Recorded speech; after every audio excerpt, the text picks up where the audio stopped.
In this clip, we're going to talk about if it's too late to start a podcast. But before we do, whatever channel you're coming from, don't forget, guys, to subscribe or hit the bell button if you're on YouTube, or just subscribe in general to help us grow if you enjoy these clips on entrepreneurship and marketing. So let's jump into it. My name is Eric Siu, and I have two podcasts. One is called Growth Everywhere, and the other one's called Marketing School. Now, the Growth Everywhere podcast, that one I've been doing for about 5 years, maybe coming up on 6 years, and then Marketing School has been 3 years. Wow, it's been quite a while. There are 700,000 podcasts right now around the world in the podcast ecosystem. Just keep in mind though, there's over 1 billion websites out there. So 1 billion is 1,000 million, right? So 700,000 podcasts, it hasn't even hit 1 million yet. So a lot of people are like, oh my God, podcasts are becoming saturated. Now, podcasting, I'm not gonna lie, it's not easy. The average podcast gets, I believe, maybe I think at this point, 210 downloads a month or so, which is not good, right? For me, when I first started out, this was 6 years ago, when I was doing the Growth Everywhere podcast, I was only getting 9 downloads a day. And this was while I was trying to save my company, Single Grain. It was completely on fire. I should have not done the podcast. And I started it at not a good time. I mean, I was only getting 9 downloads a day.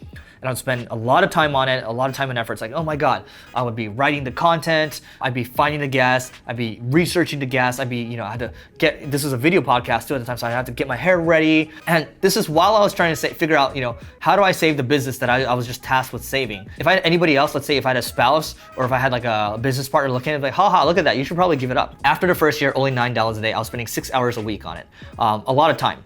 And so what's the ROI on that? Not a good return on investment. So now that podcasting is even tougher, there's even more podcasts and a lot of people are saying it's getting saturated. Based on those numbers, you would say probably shouldn't start a podcast, right? After the second year, I was only getting 30 downloads a day. So that's, I went from 270 downloads a month to basically 900 downloads a month. Still, I was investing a lot of time, and 6 hours a week, I could have spent that prospecting, I could have spent trying to recruit, I could have spent trying to fix areas around the business. And after the second year, I probably should have thrown in a towel. But I didn't do that because my ROI, my investment, what I was trying to get my return was learning.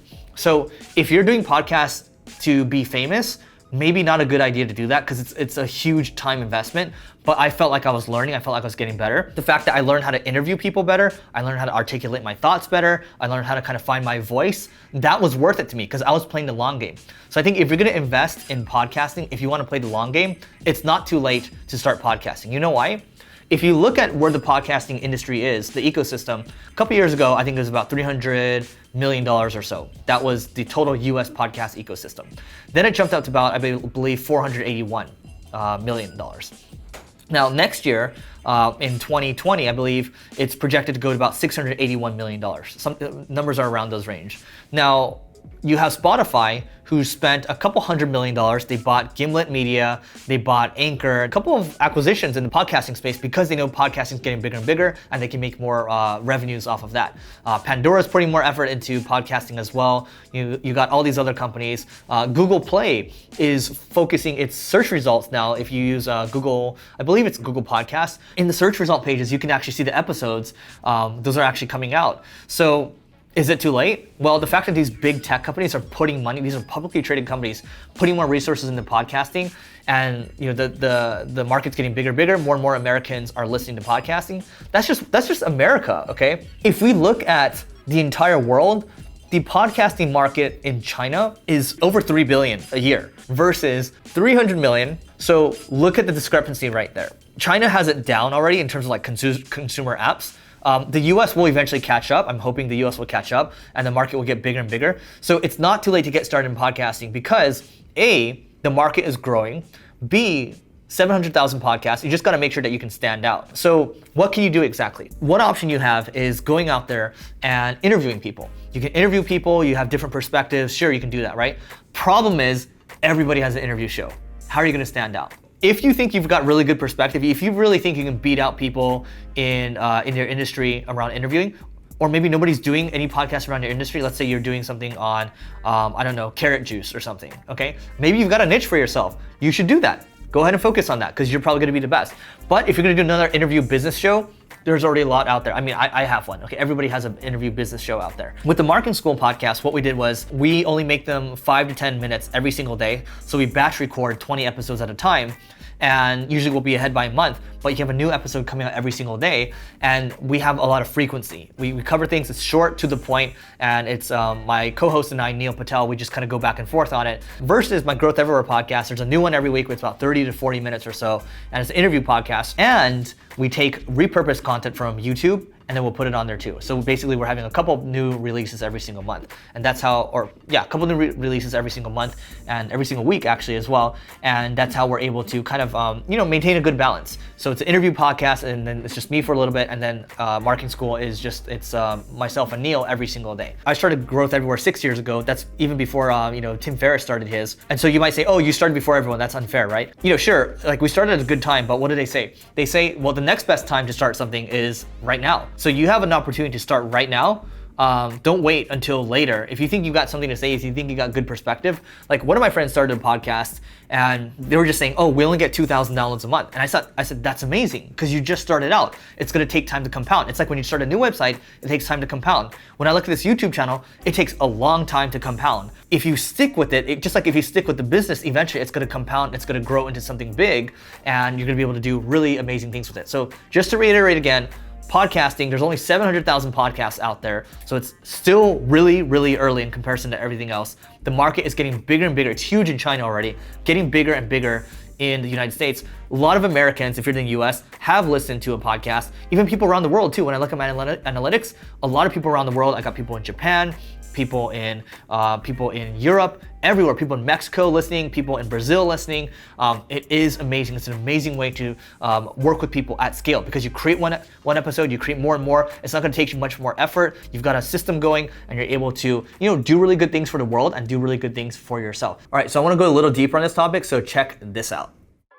In this video, we're gonna talk about how to get listeners for your podcast through paid advertising. A lot of people, even the two podcasts that I have, we've grown it mainly through organic, through our email lists, through our social channels, kind of what we have already.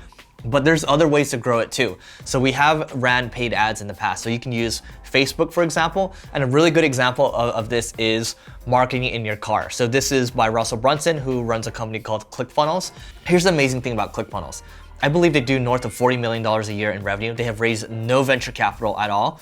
And it's because they're really good at marketing. If you look at his podcast, it's called Marketing in Your Car.